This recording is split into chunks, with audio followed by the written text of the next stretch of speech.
Hello space lovers, तो कैसे हैं आप लोग। तो यार सोचो कि आप रात को 11-12 बजे एक सुनसान रास्ते से कार चलाते हुए आपके घर की तरफ जा रहे हैं।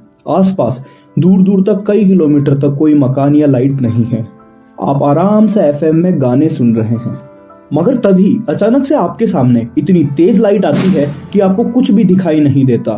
फिर जब लाइट धीरे धीरे कम होती है तो आप देखते हैं कि एक बहुत ही बड़ी अजीब सी चीज है, जिसमें से 10 से 12 बहुत लंबे और पतले हाथों पैरों वाले, बड़ा सा सर और बड़ी बड़ी ब्लैक आईज वाले एलियंस चल के आपके पास आ रहे हैं।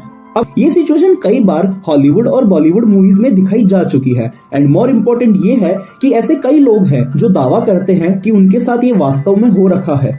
अब यार 10 मुंह और 10 बातें, कोई कहेगा कि ये झूठ है और कोई कहेगा ये सच है, मगर इस वीडियो में हम अफवाहों से दूर एक लॉजिकल और सिस्टमैटिक तरीके से एक्सप्लोर करने की कोशिश करेंगे कि अगर एलियंस अर्थ पे आएंगे तो क्या क्या हो सकता है। तो चलिए फ्रेंड्स, शुरू करते हैं।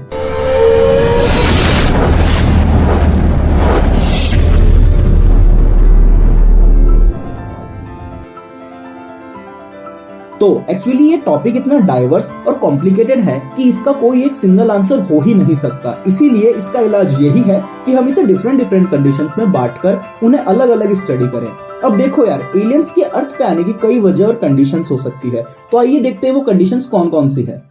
Condition first, aliens come for exploring and friendship. सबसे पहले तो एलियन शब्द लैटिन भाषा के शब्द एलियनस से लिया गया है, जिसका मतलब होता है किसी दूसरी जगह पर रहने वाला स्ट्रेंजर। मगर आजकल एलियन शब्द का इस्तेमाल किसी ऐसे क्रिएचर के लिए किया जाता है जो कि दूसरे प्लेनेट से आया हो। अब जैसा कि इस कंडीशन का टाइटल है कि अगर एलियंस एक्सप्लोर करने आए या फ्रेंडशिप करने के लिए आए, यानी कि अच्छे वाले एलियंस, कोई मिल गया वाले जादू की तरह।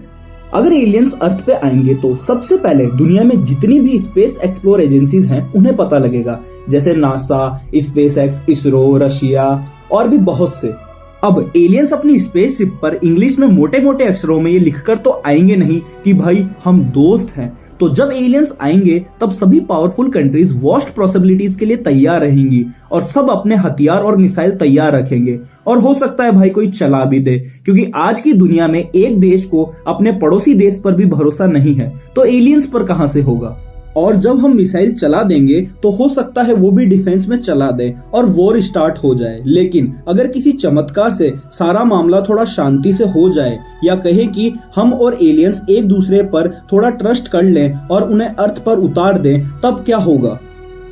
सबसे पहले तो ये टेस्ट किया जाएगा कि उनकी स्पेसशिप या वो खुद कंटीजियस तो नहीं, मतलब उनके पास कोई ऐसी डिजीज एंड वायरस या कोई ऐसी पॉइजनस गैस या कोई ऐसा केमिकल तो नहीं जो हम इंसानों के लिए डेंजरस हो।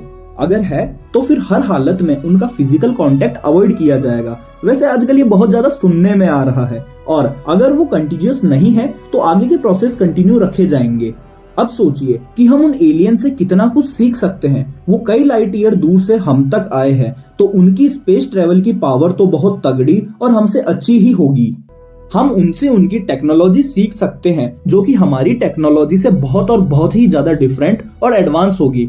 हो सकता है वो हमसे कई गुना साइंस जानते हों, तो हम वो भी नॉलेज उनसे ले सकते हैं। एलियंस की बॉडी की बायोलॉजी भी बहुत अलग होगी, हम उसकी भी स्टडी करके लाइफ के बारे में और भी डीपली जान सकते हैं। बस एक छोटी सी समस्या है, क्या है कि एलियंस इंग्लिश नहीं बोलते और ना ही हम उनकी लैंग्वेज समझते हैं। तो उनकी लैंग्वेज को समझने के लिए लैंग्वेज एक्सपर्ट्स को बुलाया जाएगा, और स्पेशली जीनोलिंग्विस्टिक्स को। ये वो लोग होते हैं जो दूसरी दुनिया की लैंग्वेज को समझने की कोशिश करते हैं। हो सकता है जीनोलिंग्विस्टिक्स को उनकी लैंग्वेज समझ में आ जाए और हम दोनों सिविलाइजेशंस के बीच में दोस्ती पॉसिबल हो सके।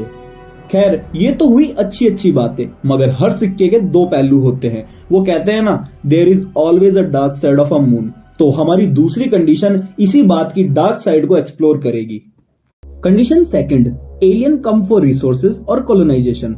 अब एक बात तो आप सब जानते ही हैं कि धीरे धीरे अर्थ पर नेचुरल रिसोर्सेज की कमी हो रही है, जैसे साफ पानी, साफ हवा, पेट्रोलियम, जंगल और यहाँ तक के रहने के लिए लैंड की भी। तो यार, इन सभी कमियों को हम दूर कैसे करेंगे। इसीलिए नासा, स्पेसएक्स और इसरो जैसी बड़े बड़े स्पेस एजेंसीज अर्थ के बाहर किसी और जगह जैसे मार्स या जुपिटर्स के मून्स पर कॉलोनाइजेशन की पॉसिबिलिटीज ढूंढ रहे हैं। ताकि जब अर्थ पर रिसोर्सेज की कमी हो तो हमें वहां पर ले जाया जा सके या फिर वहां से रिसोर्सेज को लाया जा सके।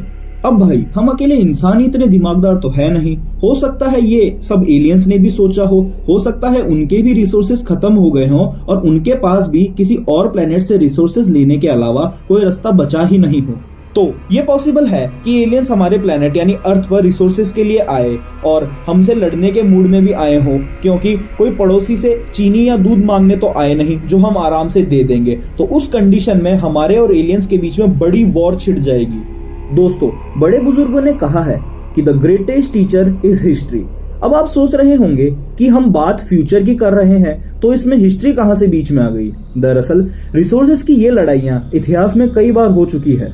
जैसे 17वीं सेंचुरी में इंग्लिश पीपल पहली बार अमेरिका गए तो उनके और नेटिव अमेरिकन्स के बीच में 100 सालों तक कई वॉर होती रही, जिसके कारण 100 सालों में लगभग 56 मिलियन नेटिव अमेरिकन्स मारे गए। क्यों? क्योंकि उनके पास कोई भी टेक्नोलॉजी नहीं थी, ना ही कोई गन्स, ना ही कोई कैनन्स थी। इसके अलावा इंग्लिश पीपल अपने साथ एपिडेमिक नामक डिजीज भी ले गए, जिसके कारण भी मिलियंस ऑफ नेटिव अमेरिकन्स मारे गए। आज की तारीख में अमेरिका की पॉपुलेशन का सिर्फ 2.09% नेटिव अमेरिकन है। इसके अलावा ऑस्ट्रेलियन नेटिव की भी यही कहानी है। मैं ये सब आपको इसीलिए बता रहा हूँ ताकि हम सब हिस्ट्री से ये सीख सके कि जब जब दो सिविलाइजेशन का क्लैश हुआ है तब तब नुकसान, मौत, एक्सटिंक्शन हमेशा कम टेक्नोलॉजी वाली सिविलाइजेशन को ही झेलना पड़ा है। तो जब एलियंस और हमारे बीच वॉर होगी तो एलियंस के पास हमसे कई गुना बेहतर टेक्नोलॉजी होगी और हमें बहुत भयंकर अपोकलिप्स का सामना करना पड़ेगा। हो सकता है उस वक्त पॉलिटिशियंस, बिजनेसमैन अपने आप को किसी तरह आर्मी के बेस कैंप में जाकर या और किसी तरीके से बचा लें, मगर मेरे और आपके जैसे आम लोग कुछ नहीं कर पाएंगे। तो दोस्तों, मैंने आपको दो अलग अलग कंडीशंस बताई जो कि एक दूसरे से बिल्कुल अपोजिट है। अब कुछ लोग पहली कंडीशन को सच मानते हैं और कुछ लोग दूसरी कंडीशन को। वो कहते हैं ना, जैसी जिसकी सोच। साइंटिस्ट स्टीफन हॉकिंग का ये कहना था कि हमें एलियन से कांटेक्ट नहीं करना चाहिए और ना ही हमें स्पेस में कोई सिग्नल भेजने चाहिए, क्योंकि एलियंस का यहाँ आना हमें खत्म कर देगा। हालांकि स्टीफन हॉकिंग की मौत के बाद उनके ही परिवार ने उनकी आवाज को स्पेस में भेज दिया। वहीं दूसरी ओर कार्ल सैगन का मानना था कि हमें एलियन से कांटेक्ट करने की हर कोशिश करनी चाहिए और स्पेस में सिग्नल भेजने चाहिए, ताकि अगर कहीं पर एलियंस वास्तव में मौजूद हो तो वो उसे देखकर हमारे बारे में जान सके और हम उनके बारे में। यहाँ तक कि एलियंस को कई मैसेज भेजे भी जा चुके हैं। उनमें से सबसे फेमस है एरेसिबो मैसेज, जिसमें ह्यूमंस के बारे में इंफॉर्मेशन है, पर उसका अभी तक कोई जवाब नहीं आया। तो दोस्तों, आपको क्या लगता है, हमें एलियन से कांटेक्ट करने की कोशिश करनी चाहिए या नहीं? अगर आप ये जानना चाहते हैं कि हमारी गैलेक्सी में कितने प्लैनेट्स पर एलियन हो सकते हैं, तो उसके लिए आपको सबसे पहले ड्रेक इक्वेशन को समझना पड़ेगा, जिस पर हमारी अगली वीडियो आ रही है। तब तक के लिए हमारे चैनल को सब्सक्राइब करें और उस बेल आइकन को दबा दीजिए। जय हिंद, जय भारत।